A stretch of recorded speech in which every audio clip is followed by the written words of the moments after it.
Vi har valgt at arbejde med et datasæt over antallet af levende fødte i de forskellige landsdele i Danmark i årene 2010 til 2013. Og datasættet det er fundet på Danmarks Statistiks hjemmeside. Og det har vi herinde. Og det er det her datasæt, vi tager udgangspunkt i. Og vi forestiller os, at vores og andres screencast, de kan fungere både som en introduktion for de elever, der ikke er til stede i den pågældende time, hvor det bliver gennemgået, som en vejledning undervejs, mens eleverne arbejder med Excel, eller som en repetition senere hen for eleverne. Og vi har overordnet 2 mål for det her arbejde. Det primære mål, det er, at eleverne de skal lære, hvordan de kan gribe arbejdet med et rødt datasæt an på en hensigtsmæssig måde. Og derfor så skal vores eksempler kun fungere som en introduktion til, hvordan de i fremtiden kan gribe et lignende datasæt an. Det sekundære mål, det er, at eleverne de skal lære at anvende IT-programmet Excel i en undersøgelse af et datasæt. Og så har vi opstillet en problemstilling, som lyder, hvordan kan man anvende IT-programmet Excel til at sige noget om udviklingen i fødsler i Danmark i årene 2010 til 2013. Og vi har lige snydt lidt på forhånd og sat dataene for datasættet ind. Det er det, man ser her. Og først så vil vi gerne regne de forskellige summer ud for hvert årstal. Og derfor så har vi lavet en række hernede, der hedder hele landet.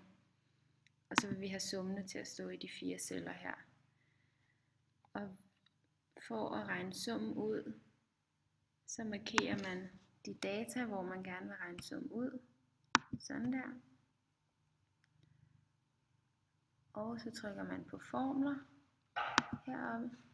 Og så trykker man over på den, der hedder autosum. Og så regner den det ud. Og det kan man lige gøre for alle 4 her. Autosum. Og for den der.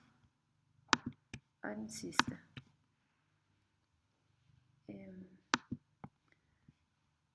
Og en god grund til at regne summen ud, det er, at så kan man lige tjekke, om man har fået skrevet dataene rigtigt. For eleverne har faktisk fået givet summen for hele landet herinde i datasættet heroppe.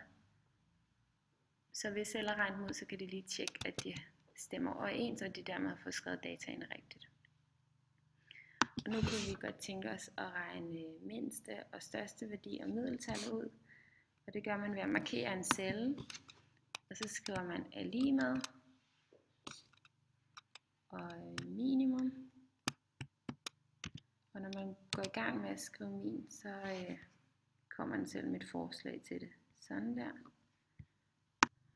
Og forresten, så vil jeg faktisk gerne have det til at se visuelt pænt ud, så derfor sletter jeg det lige igen, og så skriver jeg her, hvad det er, jeg finder ud af mindste værdi, største værdi, og middeltal til sidst.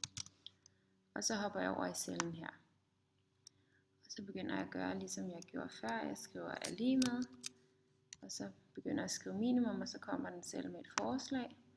Og så tager jeg så og markerer de data, hvortil jeg gerne vil finde mindste værdien. Og jeg starter med 2010. Og så markerer jeg ned for alle landsdelene.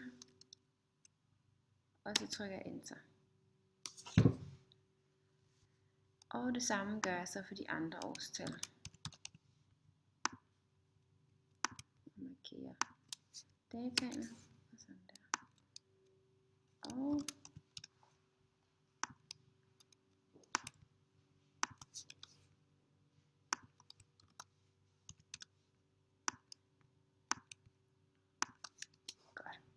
så har man fundet frem til de forskellige mindste værdier for hvert årstal. Og nu vil vi så gerne finde største værdien, og det gør jeg ved igen at trykke er lige med, og så i stedet for at skrive min, så skriver man max. Sådan der. Og så markerer jeg datasættene igen på samme måde som før, og finder på den måde de forskellige største værdier for de 4 årstal.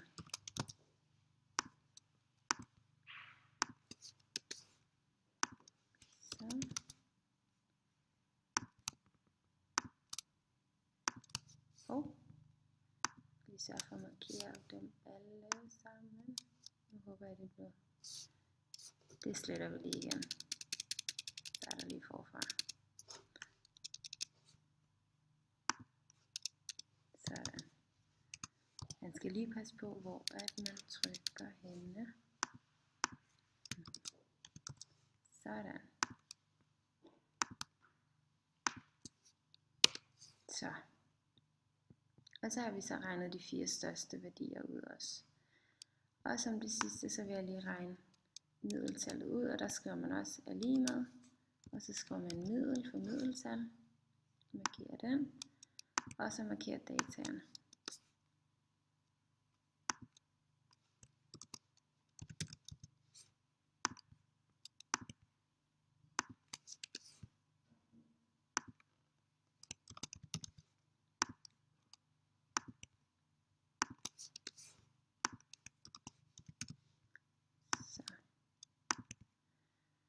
Og så har man så fået middeltallet, som er det samme som gennemsnittet for hvert årstal. Og fordi vi har at gøre med data for levende fødte, antallet af levende fødte, så synes vi ikke, at det ser så pænt ud med uhele tal. Og det kan man gøre noget ved lige at markere tallene, og så kan man gå op ind i startside, og så er det den, der hedder formindsk antallet af decimaltal, og hvis man så trykker på den, så kan man sørge for, at der kommer færre decimaltal. Og vi vil så gerne have decimaltallene helt væk, fordi det ikke giver mening at snakke om halve og kvarte børn. Og så for lige at få skemaet til at se ud på samme måde som skemaet ovenover, så markerer jeg alle cellerne her, og så trykker jeg herop og siger, at den skal få kanter over det hele, og den skal have den samme blå farve. Så. Nu ønsker vi at finde frem til den årlige procentvise andel af fødsler i de forskellige steder i landet. Så hvor vi her har lavet en hyppighedstabel, så vil vi nu gerne lave en frekvenstabel. Og det finder jeg egentlig frem til ved at gå ind i den celle, jeg ønsker at udregne, trykke er lige med, og så markerer jeg typetallet for byen København i 2010, og dividerer det med hele landet i 2010. Og så er det vigtigt, at jeg her går ind og sætter dollartegn om B, for på den måde at sikre, at det er samme celle, der divideres med hele vejen ned i kolonnen. Så her får jeg så et decimaltal, som viser frekvensen. Og den trækker jeg så bare ned på denne måde, så jeg får alle frekvenserne for alle delene. Og det vælger jeg så at gøre for alle de 4 år, vi har med i vores datasæt. Så jeg trykker er lige med, vælger typetallet for den enkelte landsdel, dividerer, og så vælger jeg den summerede hyppighed.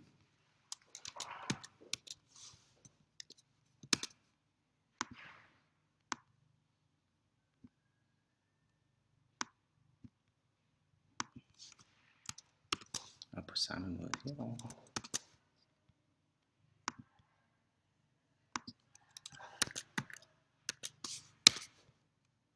Og der skal en eller anden fejl. Jeg skal prøve at se, om vi kan lure, hvad det er. Der står D14. Jeg prøver lige at slette og regne en gang til.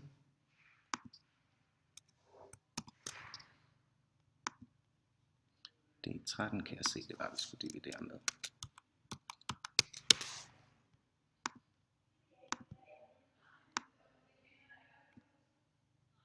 Og vigtigt, at vi lige kommer ned til hele landet, så vi kan tjekke, at vi har den korrekte sum af frekvensen. Og til sidst for 2013 udregner jeg det også. Og igen, husk dollartegnet.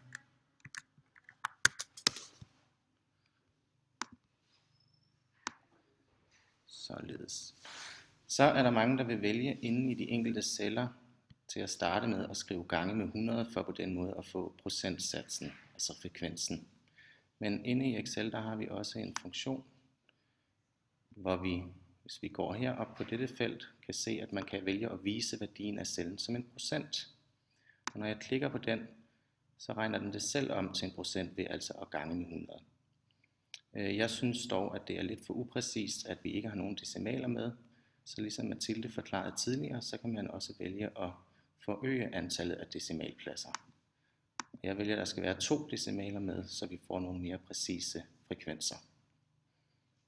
Så nu kan vi altså se eksempelvis, at der for byen København inde i hyppighedstabellen er et fald i antal af levende fødte fra 2010 til 2013. Men ved at udregne frekvensen, så finder vi samtidig frem til, at der har været en stigning på frekvensen for byen København fra 2010 til 2013, hvilket altså skyldes blandt andet, at der i hele landet har været et fald i antal af levende fødte. Så ved at inddrage frekvens skal vi få en bedre forståelse af de enkelte landsdeles, bidrag til antallet af levende fødte. En anden måde at visualisere det her på, det vil være ved at markere hele figuren og så gå ind og lave en tabel. Eller et diagram naturligvis. Og det er vigtigt, at vi igen ikke markerer hele landet, fordi det ikke er det, vi er interesseret i dette tilfælde. Så når jeg har markeret hele tabellen, så går jeg op i diagrammer, og så vælger jeg den, der hedder søjle, grupperet søjle. Og så får jeg diagrammet op her. Hvis jeg lige forstørrer det lidt, så det er nemmere at se, hvad der står. Sådan. Så kan vi se, at vi hernede har alle landsdelene, og her har vi frekvensen eller procentsatsen for de enkelte landsdele. Og den her kan være med til at tydeliggøre, at der eksempelvis har været en stigning for byen København, mens eksempelvis Bornholm og Fyn har været mere jævnt fordelt over de 4 år.